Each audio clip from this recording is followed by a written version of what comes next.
Selamat pagi anak-anakku. Pagi, Bapak. Pagi, Bapak. Pagi, Tugas Bapak Pak. nih. Puji Tuhan. Semoga kalian semuanya selalu sehat ya dan tetap bersemangat. Pada pagi ini ya, Bapak mau supaya salah satu dari antara kalian doa. Ayo Hairul, pimpin doa. Baiklah, kawan-kawan, sebelum kita belajar, mari kita berdoa. Berdoa mulai. Selesai. Makasih Hairul. Nah, hari ini Bapak mau mengecek siapa saja yang hadir dan siapa saja yang tidak hadir. Ayo, siapa yang tidak hadir di sini? Kalau Bapak lihat, Ardiansa ada, Hairul masuk, Sumadi masuk, dan lain-lain masuk semua ya hari ini. Nah, sebelum kita memulaikan pembelajaran kita, alangkah lebih baik kita menyanyikan terlebih dahulu, menyanyikan lagu Indonesia Raya. Ayo Hairul, pimpin lagu Indonesia Raya Hairul. Kan suara kamu sangat bagus itu Hairul. Indonesia. Tanah airku, tanah tumpah darah Indonesia di sanalah aku berdiri, jadi kandung ibuku.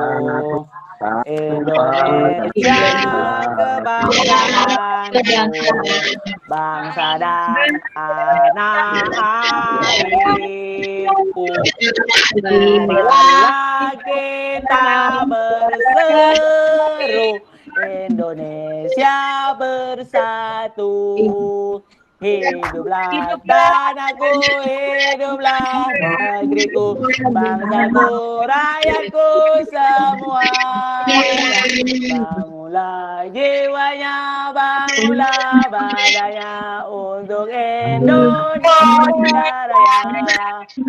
Indonesia Raya, merdeka, merdeka, tanahku, negeriku yang kucinta. Indonesia Raya, merdeka, merdeka, hiduplah Indonesia Raya. Udah, Pak. Terima kasih, Hairul. Oke, minggu lalu kita sudah membahas di tema tentang globalisasi, yang mana globalisasi dapat dimaknai sebagai sebuah proses mendunia. Seluruh bangsa dan negara di muka bumi ini semakin terhubung satu dengan yang lain, seakan tidak terpisah lagi oleh batas wilayahnya. Nah, berikutnya di tema pembelajaran ke-5, kita membahas yaitu tentang globalisasi di sekitarku. Yaitu, adapun tujuan pembelajaran yang akan disampaikan, Bapak mengharapkan kalian nanti dapat menjelaskan berbagai bentuk kerjasama di bidang sosial budaya dalam lingkup ASEAN dengan benar.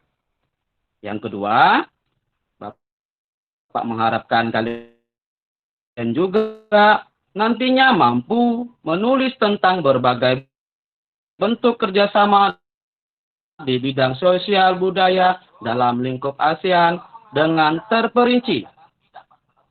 Yang ketiga, Bapak mengharapkan kalian juga bisa menyebutkan ciri-ciri poster. Dan yang terakhir,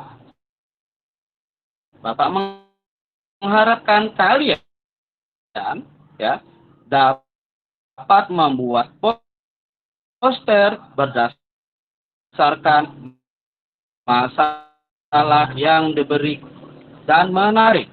Di era globalisasi ini, Indonesia memegang peran yang sangat penting. Kebudayaan Indonesia yang mendunia membuat Indonesia semakin dikenal. Apa dampaknya bagi warga Indonesia? Ayo kita pelajari bersama. Nanti Bapak akan menampilkan ya berupa gambar di PowerPoint. Apakah kalian sudah melihat gambarnya? Pak, sudah. Sudah. Sudah kelihatan belum gambarnya? Kalau belum, coba kalian lihat Bu di tema 4 ya. Subtema 1 di halaman 37.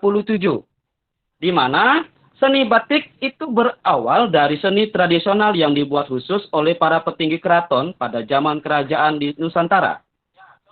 Seiringi dengan perkembangannya, kini kain batik telah dipakai oleh berbagai kalangan, bahkan telah mendunia.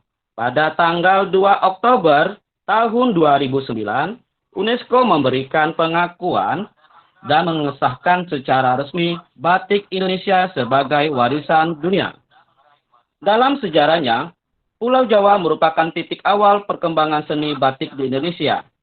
Ragam motif batik pun dibedakan berdasarkan area pembuatannya, batik pedalaman dan batik pesisir.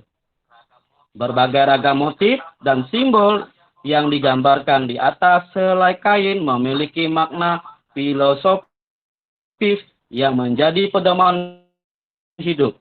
Kekayaan ragam dan makna yang terkandung dalam batik Indonesia menjadi daya tarik bagi warga dunia.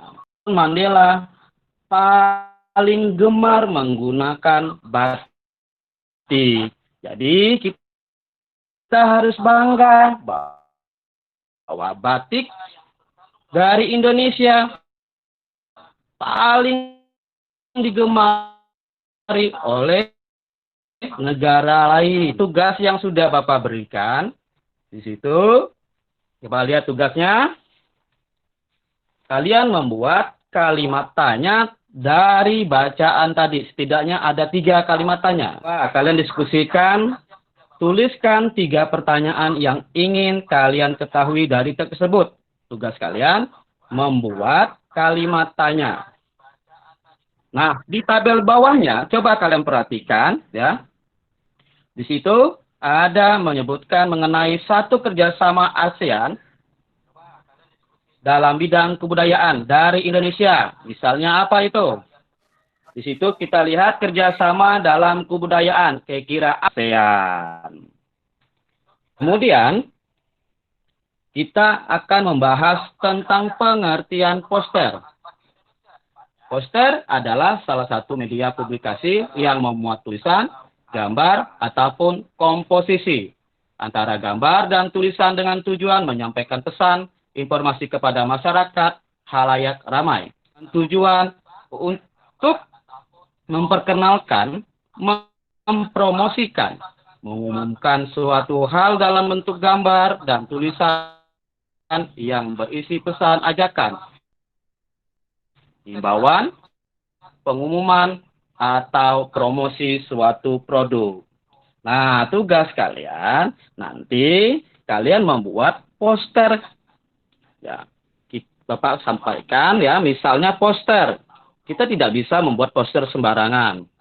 Ada langkah-langkah cara membuat poster. Yang pertama, yaitu poster itu slogannya mudah dimengerti. Yang kedua, bahasa yang digunakan sudah baik dan mudah dimengerti. Yang ketiga, ilustrasinya menarik dan mudah diingat. Dan yang keempat, tata letak dan tulisannya sudah baik. Coba anak-anak lihat di buku atau tugas yang Bapak berikan tadi.